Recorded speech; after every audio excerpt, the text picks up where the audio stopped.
యాదాద్రి భువనగిరి జిల్లా BRS party కార్యాలయంలో ముఖ్య నాయకుల సమావేశం జరిగింది. ఈ కార్యక్రమంలో మాజీ మంత్రి ఎమ్మెల్యే జగదీశ్వర్ రెడ్డి పాల్గొన్నారు. ఈ సందర్భంగా ఆయన మాట్లాడుతూ తెలంగాణలో మళ్లీ కేసీఆర్ గాలే వీస్తుంది, ప్రజలందరూ కేసీఆర్ వైపే చూస్తున్నారని అన్నారు. అన్ని కులాల గురించి ఆలోచన చేసిన గొప్ప నాయకుడు కేసీఆర్ మాత్రమేనని వ్యాఖ్యానించారు. మోదీతోనే సగం సీట్లను బీజేపీకి అప్పగిస్తానని చెప్పి వచ్చిన వ్యక్తి రేవంత్ రెడ్డి అంటూ విమర్శించారు. బీజేపీతోని పోరాడిన ఏకైక వ్యక్తి కేసీఆర్ మాత్రమేనని అన్నారు.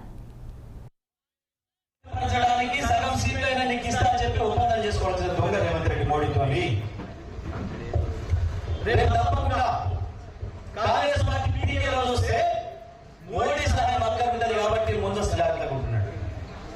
ఎందుకంటే అంత తెలియకున్నాడు కదా, ఈ పార్టీ నుండి ఆ పార్టీతో సంబంధాలు పెట్టుకొని తెలివి ఉన్నాడు. చంద్రబాబు నాయుడు తెలివి కదా, ఆపడి కదా, బీజేపీ మనకు ఇప్పుడు పలు వార్తాపత్రిక